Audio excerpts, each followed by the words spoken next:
चलिए भाई, उत्तराखंड में आपदा और आपदा प्रबंधन। अच्छा चलो अभी देखना बहुत ध्यान से, क्या होती है आपदा है? घर के पीछे की दीवार गिर गई, आपदा हुई हो है? वो तो हर चौमास में गिरती है बल है, गिरती है तुम्हारे अभी दीवार है, नहीं गिरती है? चलो इधर देखो, disaster and disaster management in Uttarakhand. चलिए, disaster and disaster management in Uttarakhand, disaster and disaster management in Uttarakhand, disaster and disaster management in Uttarakhand. Uttarakhand में आपदा एवं आपदा प्रबंधन। क्या बोला मैंने आपको? उत्तराखंड में आपदा एवं आपदा प्रबंधन। चलो इधर देखो, अब बोलना नहीं भाई, मैंने आपको पहले भी बोला था, सीरियसनेस होनी बहुत जरूरी है।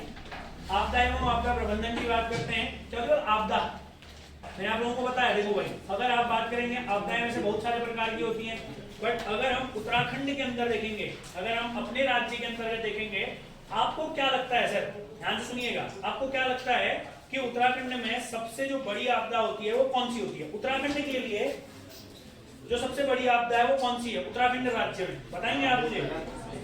हैं? भूस्खलन। चलिए और बताइए। बाढ़। और बताओ, बाढ़ सबसे प्रमुख है हमारे यहाँ। हाँ मेरे शेरों। हाँ, और भूकंप। और बताओ, वनाग्नि, बादल फटना। ठीक हो गया। चलिए ध्यान से सुनिएगा, हैं? क्या गिरना रे? हैं? ध्यान से सुनिएगा। देखो, अब जब भी आपदाएं जो होती है ना, वो दो प्रकार की होती हैं। हम जानते हैं डिजास्टर आर टू टाइप, एक होता है नेचुरल और एक होता है मैन मेड। ठीक हो गया ना? इधर सुनना, बोलना नहीं है। दैवीय और मानवीय आपदा, नहीं तो क्लास में भी आ सकती है आपदा, ऐसी बड़ा चुपचाप सुनो बस। आपदा कभी भी जो होती है दो प्रकार की होती है, देवीय और मानवीय।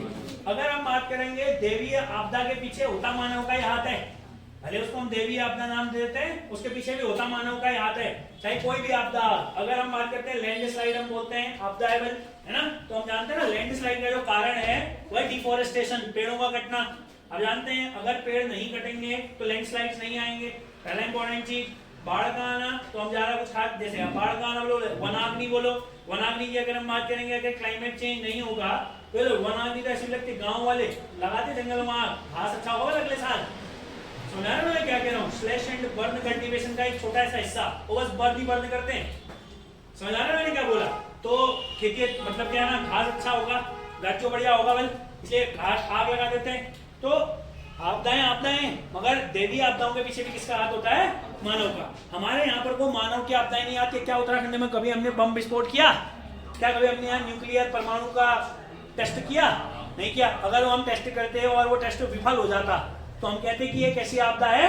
मानवीय आपदा है। कोरोना है बल आजकल, मानवीय देवी है आजकल। यहाँ तो चले गया है, बनाया हमने वायरस, वायरस बनाया होता तो वायरस का एंटीडोट भी होता, वो भी देवी है। वो बन गया ना वायरस, तो बनाया थोड़ी हमने, है ना? अच्छा एक और बात बताओ, जैसे ना हैजा समझते हो? हैजा, हैजा कब फैलता है? हैजा कब फैला था? हम बोलते हैं 1920s में बहुत ज्यादा हैजा फैला था पूरे विश्व के अंदर। क्यों फैला 1920s में ही? World war first, world war first में इतने सारे लोग मरे, इतनी सारी डेड बॉडीज हैं, तो उन्हीं से बनते वायरस। तो इनको हम लोग नेचुरली बोलेंगे, मैन मेड तो है नहीं, क्योंकि आदमी ने अपने हाथ से तो नहीं बनाया। हाँ, अपने हाथ से अगर बम फोड़ा है, गलत जगह फूट गया है ना, एक फोड़ा था 4 फूट गए, वो होगा क्या हमारे पास? मानवीय आपदा। अब सुनना इधर ध्यान से, ठीक है? हाँ, अब जो सुनेगा नहीं तो वहीं आएगी आपदा। तो आपको एक दो पॉइंट याद रखने। उत्तराखंड में अगर हम आपदा के बारे में बात करेंगे, पॉइंट में नहीं लिख रहा हूँ कि आपदा दो प्रकार की होती है, आप जानते हैं, एक प्राकृतिक होती है और एक मानवीय होती है। ठीक है भाई? चलो अब थोड़ा सा हम बात करते हैं, पहले आपदाओं के बारे में हम फिर बात करेंगे। पहले हम ले चलते हैं आपदा के प्रबंधन में, पहले हम चलते हैं प्रबंधन की, आपदा का मैनेजमेंट कैसे होता है हमारे यहाँ, फिर आपदाओं के बारे में बात करेंगे। उत्तराखंड में आने वाली प्रमुख आपदाओं की बात हम करेंगे। पहले आपदा का प्रबंधन। देखो, आपदा के प्रबंधन की अगर हम बात करें, हम 2000 तक उत्तर प्रदेश के अंतर्गत थे कि नहीं थे भाई? तो उत्तर प्रदेश के अंतर्गत होते हुए भी हमारे यहाँ पर को ज्यादा कोई खास बात हुई नहीं, क्योंकि उत्तर प्रदेश सरकार के अधीन भी बहुत सारी घटनाएं हुई। मालवा भूस्खलन ले लो, चाहे आप समझ में आ रहे ना, मालवा भूस्खलन मुख्य घटना थी, उसी के बाद तो उत्तर प्रदेश की आंखें खुली। समझ आ रहा है ना मैं क्या कह रहा हूँ आप लोगों को? तो ऐसी बहुत सारी घटनाएं हमारे यहाँ पर को होती रहती हैं आए दिन, है ना? तो उसी के चलते सन 2005 में आपदा प्रबंधन के लिए उत्तराखंड सरकार ने पहला कदम उठाया, और 2005 में आपदा प्रबंधन मंत्रालय का गठन करने वाला उत्तराखंड प्रथम राज्य बना। पहला इंपॉर्टेंट क्वेश्चन, अब ध्यान से सुनते रहना, प्रबंधन की बात कर रहे हो, जैसा जैसा मैं बता रहा हूँ वैसे ही याद रखना दोस्त। 2005 के अंतर्गत आपदा प्रबंधन मंत्रालय डिजास्टर मैनेजमेंट मिनिस्ट्री का गठन करने वाला उत्तराखंड प्रथम राज्य बना। आपदा प्रबंधन मंत्रालय का गठन करने वाला, आपदा प्रबंधन मंत्रालय का गठन करने वाला उत्तराखंड पहला राज्य बना। आपदा प्रबंधन मंत्रालय कब बनाया हमने? सन 2005 में।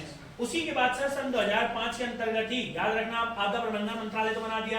अब ये मंत्रालय कैसे काम करेगा? मैंने क्या बोला, मंत्रालय कैसे काम करेगा? इसी के लिए 2005 में हमने पारित किया डिजास्टर मैनेजमेंट एक्ट, आपदा प्रबंधन अधिनियम।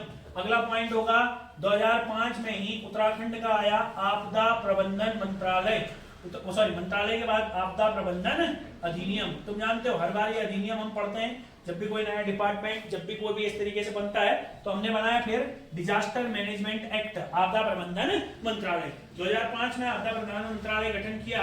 मंत्रालय गठन करने के बाद अधिनियम। अच्छा एक और बात आपको याद रखनी है, जब हमने अधिनियम बनाया होगा ना तो हमने इसमें कानून बनाए होंगे कि कौन कौन कैसे काम करेगा। समझ में आ रहा है? जैसे हमें पता है हर डीएम, कोई भी डीएम होता है आपदा से जूझने के लिए, आपदा के समय पर उनको एक धनराशि दिया 1 करोड़ 5 करोड़, है ना। उनके पास वो धनराशि होती है, जब आपदा आएगी तो अपने एंड पर क्या कर सकते हैं? खर्च कर सकते हैं। ऐसे बहुत सारे कानून हैं।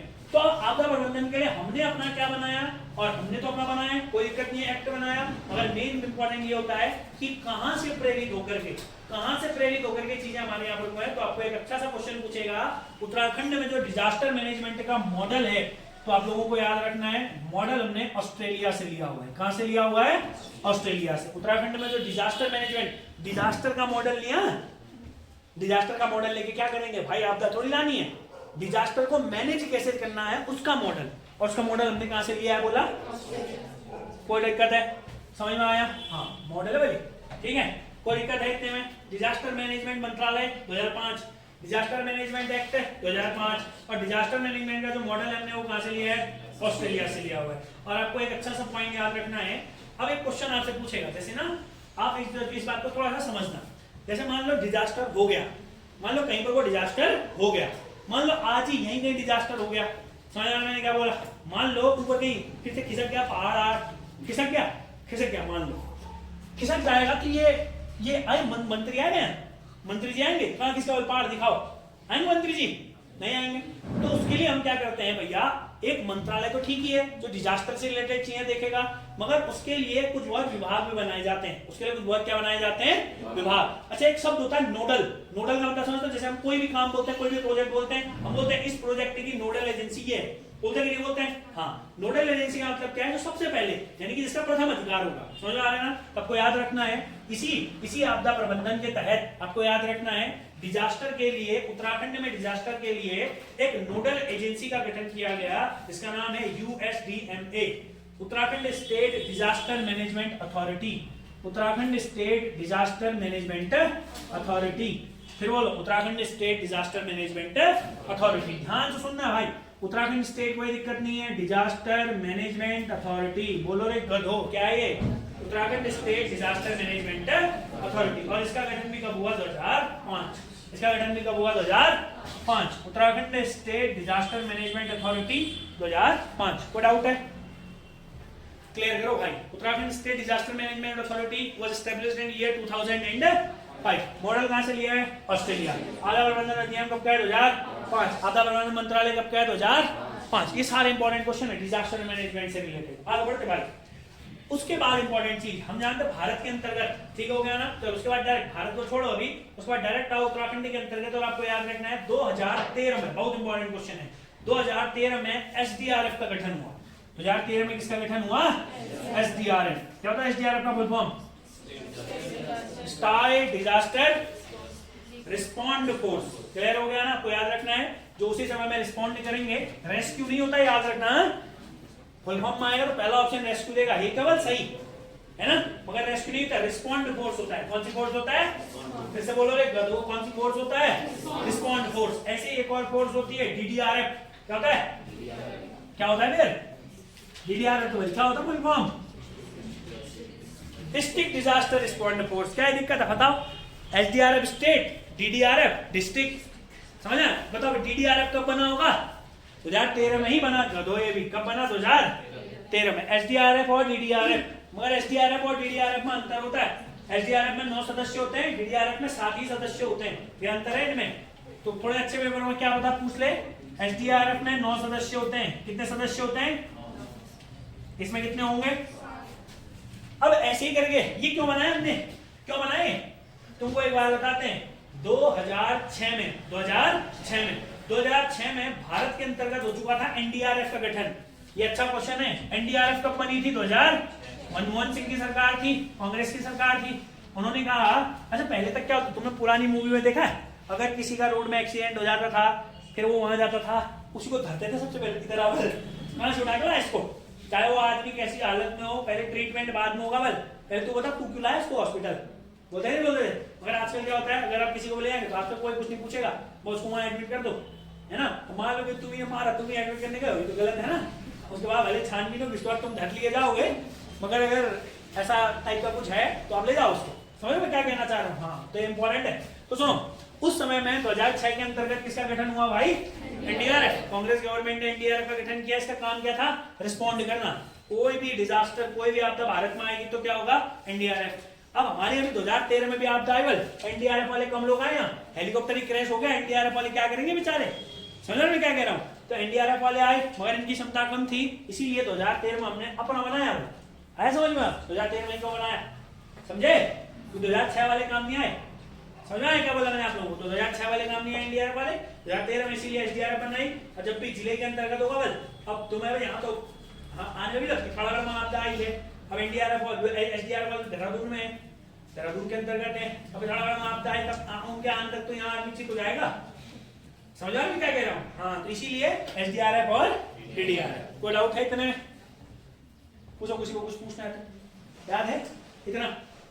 अरे गधो, पेपर में आएगा कर लोगे। आधा प्रबंधन मंत्रालय बनाने वाला उत्तराखंड पहला राज्य 2000, आधा प्रबंधन DM 2000, model Australia USDMA, Japan क्या है यूएसडीएमए का फुल फॉर्म?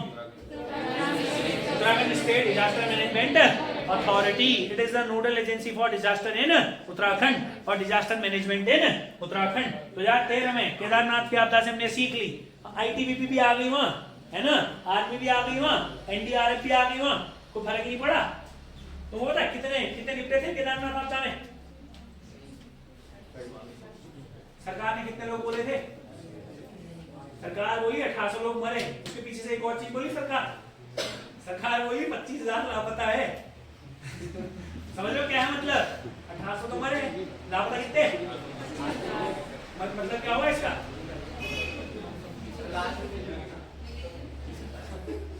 Very good.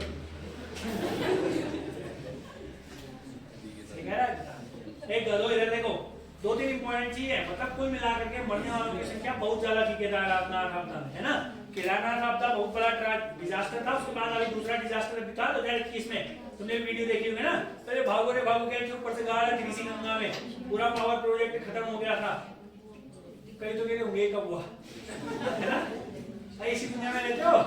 चलो इधर देखो भाई, चलो इतना समझ में आया? चल अब बढ़ते हैं आगे की ओर। हाँ, अच्छा क्वेश्चन है। अब थोड़ा बढ़िया क्वेश्चन के साथ आगे बढ़ते हैं। अब हम बात करेंगे राज्य के अंतर्गत आने वाली प्रमुख आपदाएं। ठीक हो गया ना?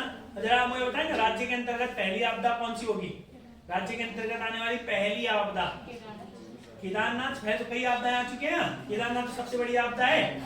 हाँ, अलकनंदा बाढ़ से भी पहले कई आ चुके हैं।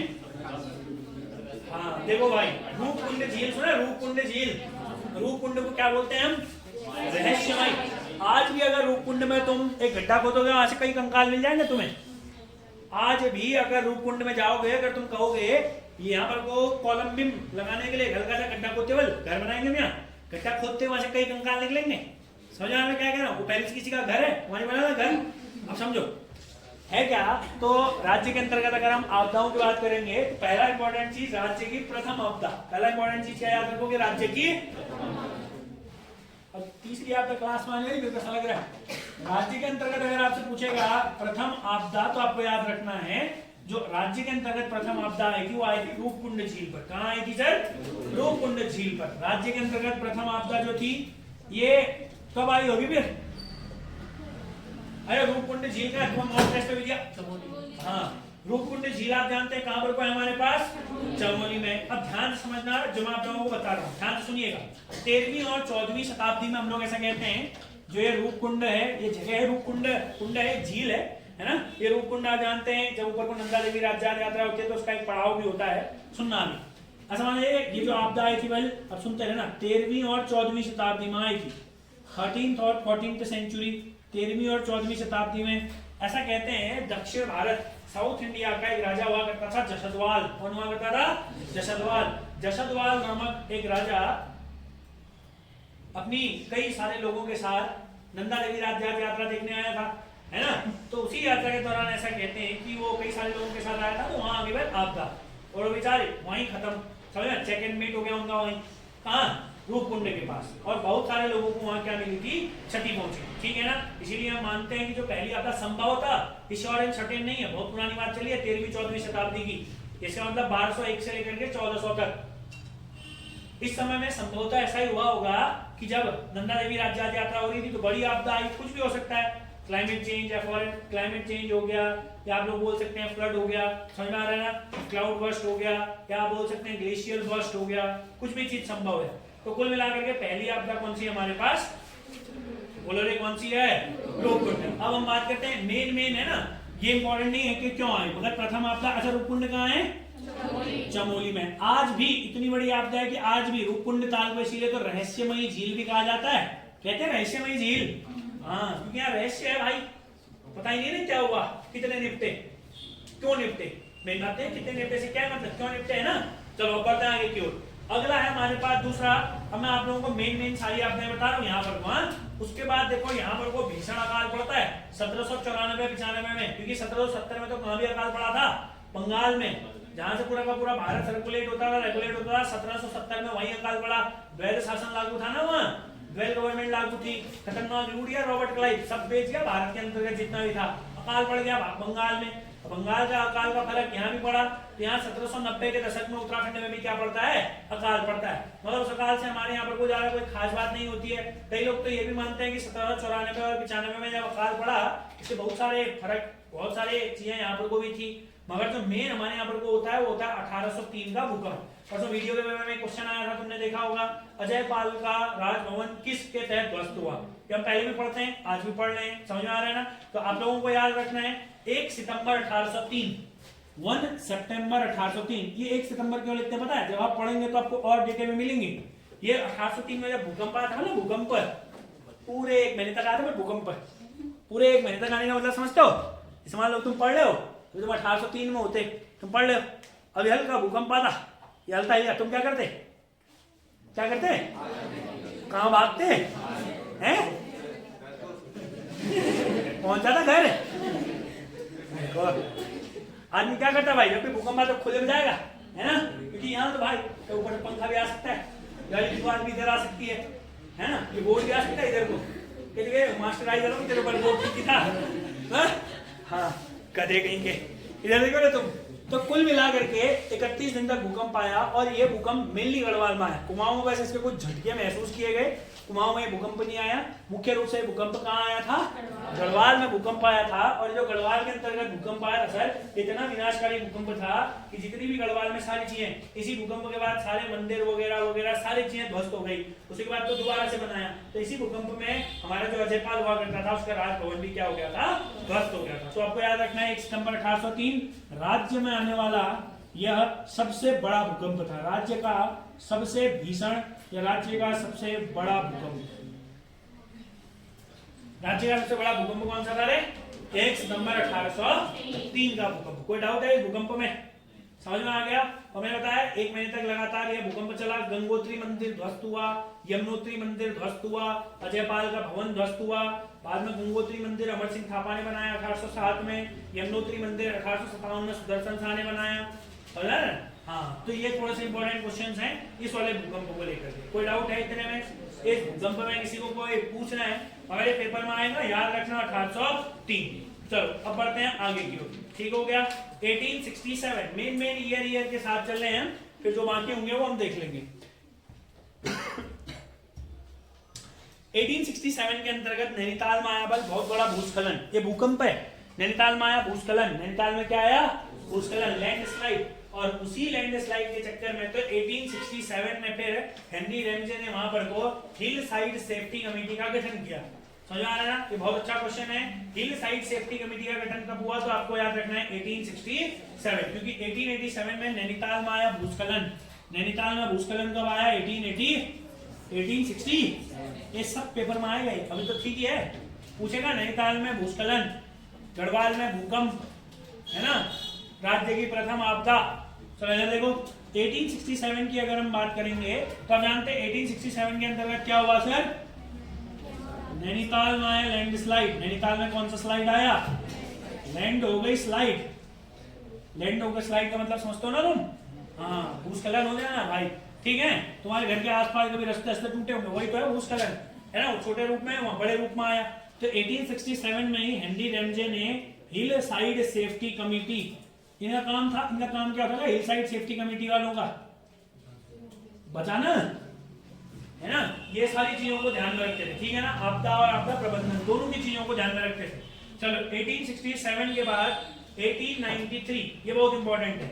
9 सितंबर 1893, 9 सितंबर 1893, ये सब पेपर में आते हैं।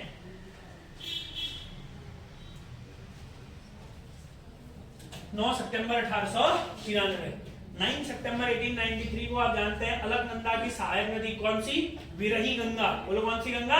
विरही गंगा। 1893 में विरही गंगा में बाढ़ आई, ये बहुत इंपॉर्टेंट है। चलो विरही गंगा में बाढ़ समझते हैं। विरही गंगा में क्या आ गई? बाढ़ आ गई। अरे विरही गंगा में क्या आई गए? कब आई विरही गंगा में बाढ़? 1893। और ये विरही गंगा अलकनंदा की सहायक नदी है। बोलो सर किसकी सहायक नदी है? अलकनंदा। अरे गधो, किसकी है रे? अलकनंदा। हाँ, अलकनंदा की। ये जो ट्रेजेडी है बहुत बढ़िया ट्रेजेडी है। अच्छा तुमने देखा जब इस बार ऋषि गंगा वाला वीडियो किस किसने देखा था? ऋषि गंगा में जब बाढ़ आई थी तो एक ऊपर ऐसे हाथ करा करो भाई। हाँ, बाकी तुम व्हाट्सएप नहीं चलाते हो? है ऐसा तो हो ही नहीं सकता कि तुम व्हाट्सएप ना चलाते हो, है? संभव है ऐसा?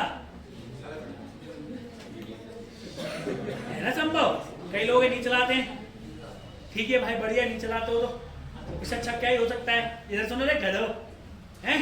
एक काम करना, चलो सुनो, चलो अभी वो छोड़ो। अगर मान लो ना, इधर देखो भाई, ये है अपना, बग नहीं, इधर देखना है। यहाँ काला पानी से गाती वाले से कौन सी है? काली है। हाँ देखो ये आ गई काली नदी। अब मान लो इधर तुम में से कोई आदमी गाँव गया अपने धारचूला वालों, हाँ धारचूला मुंशारी दोनों वाले, धारचूला के मुंशारी वाले हमने कभी लड़ा, हम तो वही है। धारचूला मुंशारी वाले, खलनाच वाले तुम भी यही हो, है ना। उनकी संख्या ज्यादा है। अब यहाँ पर तुमको पता चला कि ऊपर से खतना आवाज पे आ रही है आपको। तुमको जैसे पता चलेगा कि भाई ऊपर टूट गया बल ग्लेशियर, ग्लेशियर क्या हो गया? ऊपर टूट गया और टूट गया बल ग्लेशियर से बहुत खतरनाक वाला पानी पूरा आ रहा है। सबसे पहले तो क्या करोगे तुम? वीडियो बनाओगे, हैं? आजकल भागता ना आदमी, आजकल क्या बनाता आदमी? टक से निकाला मोबाइल, लगा हुआ यहीं पर, वो बढ़िया दिखेगा, ऊपर चढ़ के बना, है ना। पूरा आना चाहिए, पानी की एक बूंद भी टूटनी होनी चाहिए, है ना। तो वीडियो बनाओगे, फिर क्या करोगे भाई? तुम में से कोई ठीक ठाक आदमी हो, नीचे वालों को बताएगा ना भाई, है ना। जैसे जो धारचूला ये इधर जॉन जी झूला घाट यहाँ वाले होंगे बेचारे, कहोगे ना भाई हट जाओ यहाँ से, अब नहीं तो मिलोगे नीचे शारदा में, है ना। वो जितना है मुर्दा पता ही नहीं है, यहाँ से हटो। करोगे कि नहीं करोगे? फोन ऑन वीडियो भेजोगे नहीं भेजोगे? ऐसा कि यहाँ भी होता ना, इस बार नहीं करोगे ऐसा? हाँ, जब ऐसा होता ना विरही गंगा में, इस समय व्हाट्सएप था? अरे था 1893 में व्हाट्सएप था नहीं। व्हाट्सएप का आविष्कार कब हुआ? चलो यही बताओ। अच्छा अच्छा अच्छा, यार भी हुआ था? कब हुआ था? नो, ठीक है। चलो यार देखो, जब भी होता है इधर देखो तुम। अच्छा विरही गंगा में बाढ़ आई ना, जब ऊपर से विरही गंगा में उफान आ रहा था, तो तब कैसे बताते होंगे? आपदा आएगी तो आवाज लगाते होंगे ना, धार लगाते होंगे, लगाते होंगे नहीं लगाते होंगे? ऐसे धार लगाते बल, नीचे वालों को भी धार लगाई तो पता है नीचे पानी नहीं आया बल उस दिन। जैसे नीचे वालों को पता चला, इधर ये इधर से आगे ना, ये इस तरीके से अलकनंदा, यहाँ से इस तरीके से, ये ऊपर से आ रही विरही गंगा अभी के लिए। तो जब विरही गंगा ऊपर से नीचे की ओर आ रही थी, तो यहाँ वाले एक गांव वाला ऐसे बता रहे होंगे एक दूसरे को। यहाँ से जब आ रहा था ना, तो ऊपर के साथ तुम जानते हो भाई, अगर पानी आएगा, तुमको मैंने बहुत अच्छा एग्जांपल दिया, हमारे चिमशानाला में बाइकें बह गई थी एक बार, देखा ना तुमने, बहुत बारिश हुई थी जब, एक दिन 2 दिन तक चिमशानाला में बाइकें बह गई थी, नीचे पहुंच गई थी। वैसे ही करके यहाँ भी बड़े बड़े पत्थर, समझ में मैं क्या कह रहा हूँ, कोई बहुत बड़ा पत्थर आया, यहाँ पर वो अटक गया बीच में, यहाँ पर पत्थर अटक गया, यहाँ नीचे को पानी नहीं आया, नीचे वाले क्या कह रहे होंगे, हाथ जोड़े होंगे भाई, उल्लू काय बनाया, हाथ जोड़ेगा आदमी है, उल्लू बना दिया है, मजाक चल रहा हुआ है, उल्लू बना दिया गधे के आदमी के बाद जान में आई, उल्लू बना दिया आदमी, भगवान है कैसे भी बचा दे, उल्लू बना दिया। अरे गधो, नीचे वाले ये श्रीनगर वगैरह वगैरह वाले बढ़िया तरीके से यहाँ पत्थर रख दिया। उसके बाद यहाँ पर कोई झील का निर्माण हुआ जिसे हम बोलते हैं गोहना झील।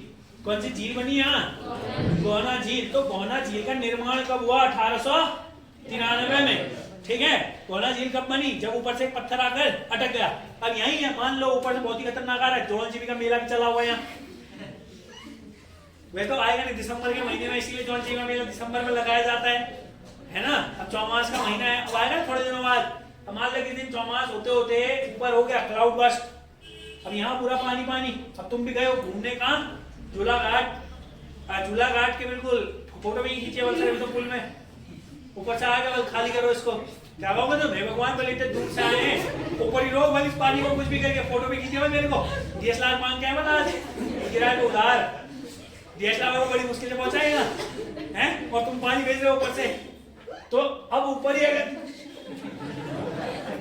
अगर ऊपर ही कहीं पत्थर अटक गया, पानी ऊपर ही अटक गया, तो तुम तो बोलोगे ना भगवान है बल, हाँ मेरे को पता चल गया, एक ही बार हाथ जोड़े बल ऊपर ही रुक गया पानी, ऐसा ही होता है ना। ऐसा ही यहाँ भी हुआ, मगर भगवान नाराज तब हुए जब लोगों ने यहाँ नहाना शुरू कर दिया गोहना झील में, है ना, यहाँ गए लोग। तो एक बात तो याद रखना, भिरई गंगा में जब बाढ़ आई, तो इसी बाढ़ के कारण 1893 में 1893 में गोहना झील का निर्माण हुआ। इसको गोहना ताल भी लिखा है कई जगह। गोहना झील का निर्माण कब हुआ, 1893। अब ध्यान से सुनना, वही तो नहीं, पत्थर तो डायरेक्ट भगवान ने भेजा। बुर्जू वाले एक आदमी रोज पूजा पाठ बढ़िया तरीके से बच गए बलम उस दिन, है ना, मगर जैसे बुर्जू निपटे पूजा पाठ रुक गई, पूजा पाठ क्या हो गई, रुक गई। अब पूजा पाठ रुकेगी तो गोहना ताल में रुष्ट, है ना। 1894 में ताल टूट गया। और तुम्हें पता है ये जो गोहना ताल बना हुआ था, ऐसा थोड़ी तुम्हारे गांव में जो हल्की टंकियां बनाई देती है वैसा ताल थोड़ी है, पूरा भैया ऊपर से पूरा नदी का पानी है। ये 270 मीटर गहरा ताल था, और सतह पर जो इसकी चौड़ाई थी वो 600 मीटर, और जो गहराई में इसकी जो चौड़ाई थी वो 3 किलोमीटर। इतना बड़ा ताल बन गया था गोहना ताल। तो समझ रहे हो मैं क्या कहना चाह रहा हूँ। और 1894 में ये गोहना ताल भी टूट गया, और पूरा का पूरा श्रीनगर नीचे बग गया। बगना समझते हो, बह गया। समझ, तो आपको याद रखना है 1894 में कहाँ बाढ़ आई, मोहना ताल ली होगा, गोहना ताल होगा, मोहना हो गया था ये। अरे कौन सा ताल है, गोहना ताल में बाढ़ आ गई। गोहना ताल टूट गया कब, 1894। और इस गोहना ताल से ही पूरा का पूरा श्रीनगर बग गया, पूरा गायब। इसीलिए तो मैं आपको बोलता हूं, जो आज का श्रीनगर है वो अलग है। पहले श्रीनगर ऊपर की ओर था। अब तो एक और बात बताता हूं, चलो श्रीनगर हो गया। अब ध्यान से सुनना, एक बढ़िया क्वेश्चन में निकालते हैं। श्रीनगर ध्वस्त कब हुआ, उसी के बाद तुमको बताएगा आज ना बलिया पौ, है ना, ईके पौ गढ़वाल का सेटलमेंट ऑफिसर था। गढ़वाल सेटलमेंट ऑफिसर ईके पौ को ही तो क्या कहा जाता है, आधुनिक गढ़वाल का निर्माता। आधुनिक गढ़वाल का निर्माता ईके पौ को इसलिए कहते, जब ये पूरा श्रीनगर भूस हो गया, नया श्रीनगर बसाया हो, किसने बसाया, ईके पौ के द्वारा बसाया गया। क्लियर है, तो आप नोट करके लिख सकते हैं। आधुनिक नोट करके 2-3 पॉइंट जोड़ लेना। आधुनिक श्रीनगर पुराने श्रीनगर से अलग है, अलग स्थान पर है। अलग स्थान पर जो नया श्रीनगर है वो किसने बसाया था, ईके पौ ने बसाया था। भाई किसने बसाया था, ईके पौ ने बसाया था। चलो क्लियर है इतना, बढ़े आगे की ओर। कोई डाउट है तो बताइए।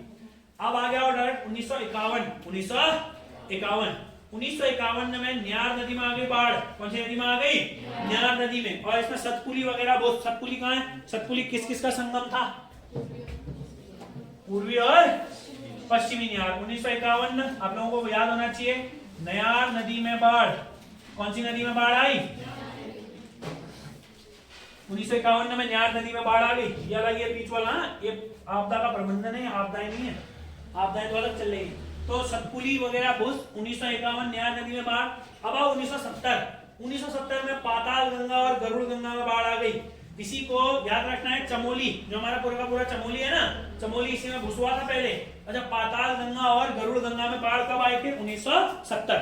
याद रखना, इंपॉर्टेंट क्वेश्चन है पाताल गंगा। अच्छा तुमको लग रहा है नहीं बाढ़ कैसे आ रही है सर यहाँ इतनी ज्यादा? पाताल गंगा प्लस गरुड़ गंगा में बाढ़, सुनते जाओ भी, पाताल गंगा प्लस गरुड़ गंगा में क्या आ गई रे? अब ध्यान से सुनना भाई, देखो जब भी क्या होता है ना, जब भी ऊपर ग्लेशियर होते हैं, अब तुमको पता है हमारे यहाँ जो ग्लेशियर पाए जाते हैं मूविंग ग्लेशियर पाए जाते हैं उत्तराखंड में। कैसे ग्लेशियर पाए जाते हैं? Moving glacier. अब मूविंग ग्लेशियर का मतलब क्या है भाई? ग्लेशियर चलता थोड़ी है, बर्फ जमा होती गई, ग्लेशियर आगे बढ़ता गया तो क्षेत्रफल बढ़ेगा ग्लेशियर का, क्षेत्रफल बढ़ेगा। अगर ये क्रैक आया तो पूरा ही घुस जाता है। तुम समझ रहे हो ना मैं क्या कहना चाह रहा हूँ? इसीलिए जैसे सन स्ट्रोक्स भी होते हैं बहुत सारे, तो इस वजह से जो ग्लेशियर वगैरह टूटते रहते। अच्छा मुझे एक बात बताना बहुत अच्छे तरीके से, जैसे तुम देखोगे, तुम कोई भी जिला ले लो, मैक्सिमम जिले, जैसे पिथौरागढ़ जिला है, पिथौरागढ़ जिले का मुख्यालय कहाँ है? पिथौरागढ़। पढ़ते हैं ना पिथौरागढ़ जिले का मुख्यालय कहाँ है? पिथौरागढ़ है। पढ़ते हैं कि नहीं पढ़ते हैं? देहरादून जो जिला है, देहरादून का मुख्यालय कहाँ है? पर्टिकुलरली देहरादून में। अरे है कि नहीं है? अब ऐसे ही करके जो चमोली है, हमने पढ़ते हैं चमोली का मुख्यालय कहाँ पढ़ते हैं? गोपेश्वर। पढ़ते हैं कि नहीं पढ़ते हैं? क्यों? ये इसी के कारण, जो मेन चमोली था, जो चमोली जिले का मुख्यालय चमोली था, वो क्या बोला मैंने आपको? चमोली जिले का जो मुख्यालय चमोली था वो इसीलिए 1970 में चमोली जिले का मुख्यालय कहाँ बनाया। और आजकल ऐसे क्वेश्चन दे रहा तुम्हारे एग्जामिनर, ये तहसील यहाँ से कब हटाई बनी, ये तहसील यहाँ कब जोड़ी, इसका मुख्यालय कब बनाया? तो पेपर में आने वाला क्वेश्चन है 1970 में चमोली जिले का मुख्यालय किसको बनाया? गोपेश्वर को बनाया। अब मेन बात वही है ना। अब आज ये है हमारा पिथौरागढ़ है, अब मान लो ये जो पिथौरागढ़ का मुख्यालय झूलाघाट होता, बग जाता ना सब, है ना, डीएम का ऑफिस गया नीचे, है ना, कोर्ट गया नीचे, सब खत्म। तो इसीलिए ऐसा यहाँ हुआ था चमोली में। इसीलिए 1970 में बाढ़ के बाद क्या कर दिया भैया? चमोली का मुख्यालय कहाँ बना दिया? कोई डाउट है इतने में? बढ़ते आगे की ओर। 1978 में कौन सी नदी में आए बाढ़? उत्तरकाशी के अंतर्गत कौन सी नदी? भागीरथी नदी। कौन सी नदी है? भागीरथी नदी। और आपको याद रखना है कब आई? 1978। पेपर में आए क्वेश्चन 1978 भागीरथी नदी में बाढ़। अरे बहुत अच्छे तरीके से देखना, भागीरथी नदी में बाढ़, भागीरथी नदी में। चलो एक क्वेश्चन बताओ मुझे तुम, अगर तुमसे पूछा जाएगा कि वे बताइए डोरियानी ग्लेशियर कहाँ है? उत्तरकाशी में। अब बताओ डबरानी झील कहाँ है? डबरानी झील भी उत्तरकाशी में ही है। डबरानी झील भी कहाँ है? और डबरानी झील इसी के बाद बनी है, जैसे वो गोना बनी थी ना, हाँ डबरानी झील इसी के बाद बनी है। तो एक क्वेश्चन भी याद रख लेना, डबरानी झील कहाँ है हमारे पास? उत्तरकाशी के अंतर्गत है। कहाँ है? उत्तरकाशी। चलो डायरेक्ट चलते हैं हम 1998 मालपा भूस्खलन। 1998 मालपा भूस्खलन। चलो पहले एक बार इसको याद करो, रिवाइज करो फटाफट से, फिर आगे 2-3 इंपॉर्टेंट आपदाएं। इस बार वीडियो के पेपर में इसकी डेट आई थी, अगली बार तक कई बार पूछता रहा कब हुआ बल, कहाँ हुआ, इस बार कब हुआ बल एग्जैक्ट बताओ। ठीक है, चलो फटाफट से एक बार इसको रिवाइज करो।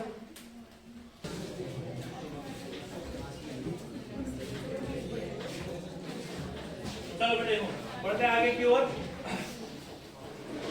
1998 कब बोलो? 1998 दिन कितने तारीख का था? 17 और 18। 17 तारीख की रात, अब पता नहीं बल रात 12 बजे से पहले हुआ बल, कुछ लोग कहते हैं सुबह 3 बजे हुआ बल, इसीलिए कई जगह 18 तारीख भी दिखेगी आपको। तो हम दोनों दिन मानते हैं 17 और 18। पहले इसको सुन लो पूरा का पूरा। हाँ अब 2-3 इंपॉर्टेंट है, पहले मैं आप लोगों को हल्का हल्का सा बता देता हूँ। 1998 के अंतर्गत मालपा लैंडस्लाइड थोड़ा सा ज्यादा इंपॉर्टेंट है, पेपर में आएगा। कौन सा लैंडस्लाइड? हाँ मालपा लैंडस्लाइड। चलो समझो इसको। देखो जो मालपा भूस्खलन था 17 और 18 अगस्त को हुआ है 1998 में। आप जानते हैं कैलाश मानसरोवर यात्रा हमारे यहीं से होती है ना? तब कब से हुई लिपुलेख दर्रे से कैलाश मानसरोवर शुरू? 1981 से पहले तक पे अन्य जगहों से, बाद में उसके बाद जब संधि वगैरह हुई तो 1981 से यहाँ से शुरू हो गई थी। फिलहाल के लिए तुम समझो 1998 को मालपा एक गांव है धारचूला के समीप। मालपा एक क्या है? गांव है धारचूला के समीप। यहाँ पर को मालपा में आ गया लैंडस्लाइड, भूस्खलन आ गया। तो जितने भी आपको ध्यान समझना है, जितने भी लोग कैलाश मानसरोवर यात्रा की ओर जा रहे थे वो सारे लोग यहाँ पर को दब गए। ठीक हो गया ना? अब मेन बात ये है कि कितने निपटे कितने बचे।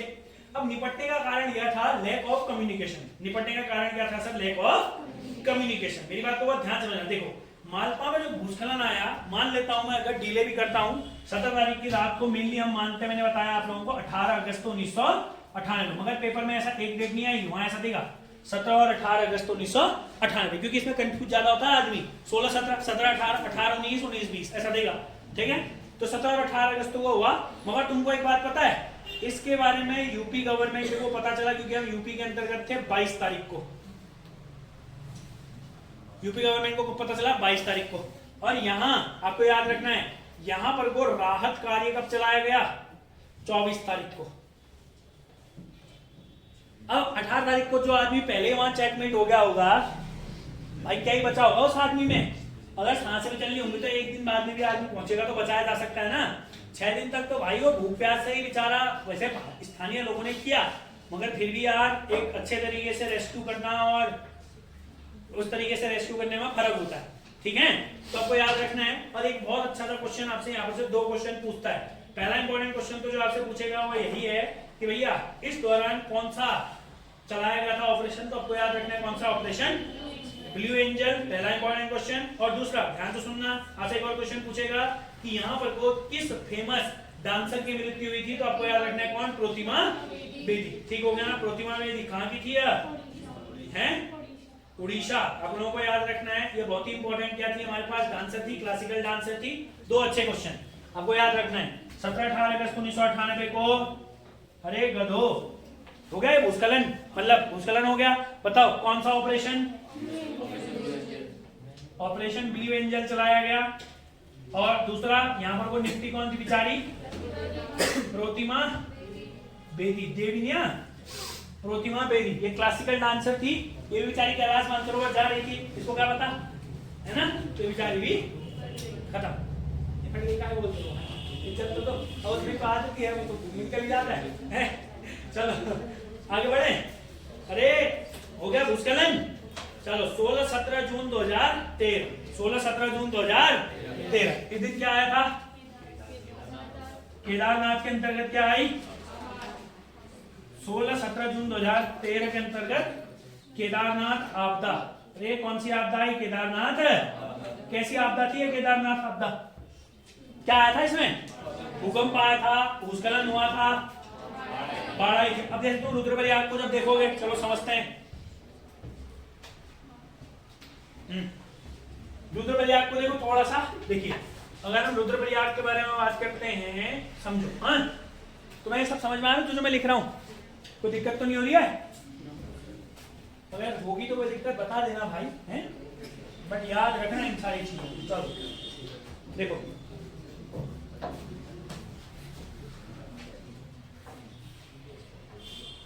उत्तरकाशी, ये लो चमोली, बीच में आ गया रुद्रप्रयाग, यह रुद्रप्रयाग, ठीक है।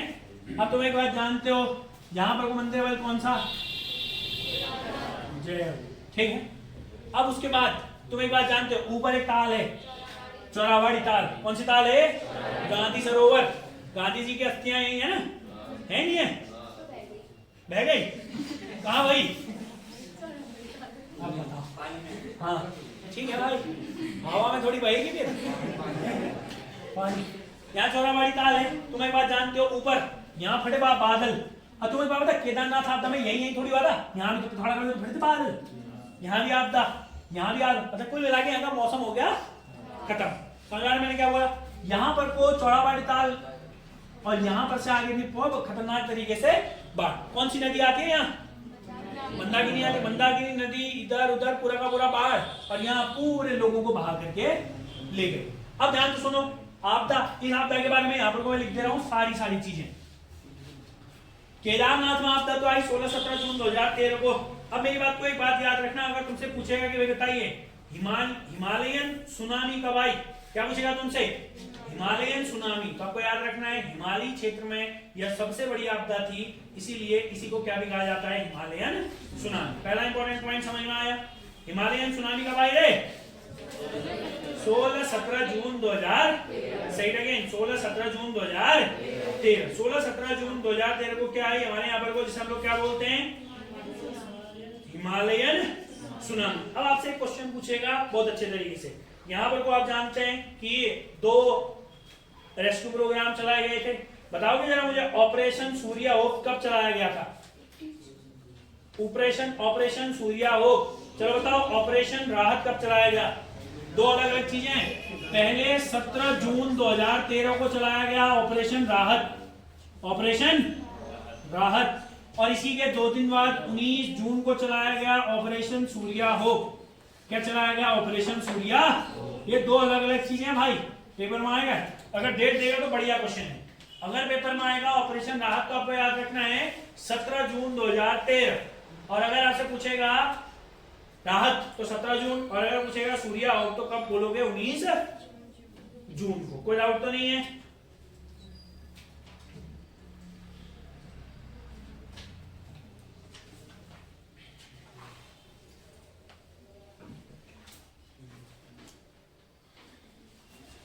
अच्छा, आप लोगों को एक और व्यक्ति ढूंढना है कि मैंने आपको एक बार पहले भी दिया था।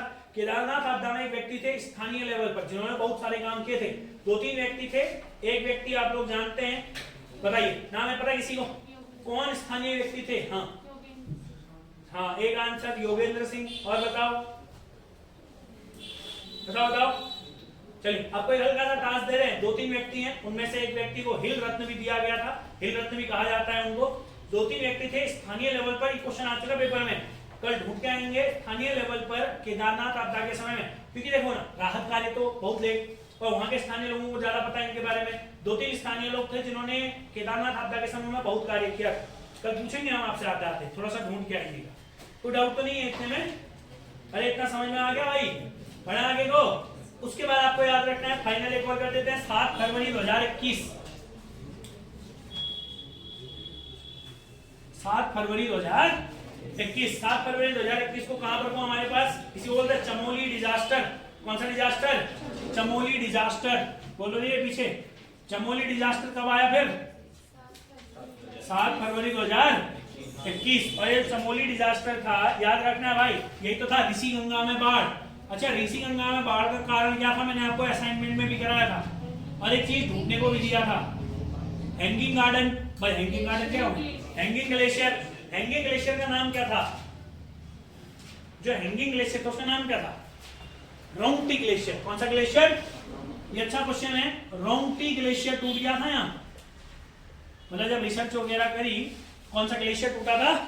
रोंगटी ग्लेशियर। तो बताओ रोंगटी ग्लेशियर कहाँ है? चमोली में। ठीक है, समझ में आया? कोई डाउट है? आप कहें समझ में आई? याद हो गई? चलो अब एक काम करो, फटाक से लास्ट पन्ना खोलो और देख दनादन आपदाओं को लिखो। ये तो यहीं आएगी आज आपदा, इसको हम मिटा रहे हैं। फटाफट से एक बार देख लीजिए, जिसको जो देखना है। मेन आपदाएं जितना तुम्हें याद है, चलो देख लिया? हाँ ठीक है। तुमने रोबोट मूवी देखी है? हाँ देखिए, उसमें यार जो रोबोट होता है पढ़ता देखा? अब जल्दी लेंगे इसको, मैं तो बताऊंगा जब कैसे पढ़ेगा। तो फटाफट से कॉपी का लास्ट पन्ना खोलिए, जितनी आप लोगों को आप याद है फटाफट लिखो। इसके तो फिर होगा, पहले आप ललित खोलिए।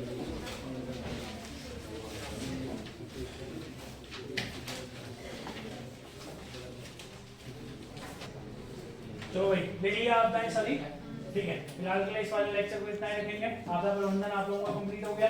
जो एक्ट है, नोडल एजेंसीज हैं, सारी एजेंसीज, इन सारे एक्ट को आप लोगों को याद रखना है। पेपर में यहाँ से रिलेटेड डायरेक्ट क्वेश्चन बनेंगे, ठीक है। चलिए फिलहाल के लिए इस वाले लेक्चर को इतना ही रखते हैं। अच्छा एक और बात, हाँ, जो आपकी फेसबुक होगी उसमें भी कुछ बहुत आपदाएं दी होंगी, एक बार उन लोगों को भी पढ़ लेना, ठीक है ना। उसमें से भी सारा चीजें कवर करते हुए चलना, साथ ही साथ परीक्षाओं में जितनी भी आपदाएं दी हैं एक बार उनको गो थ्रू कर लेना, ठीक है भाई? हाँ ठीक है।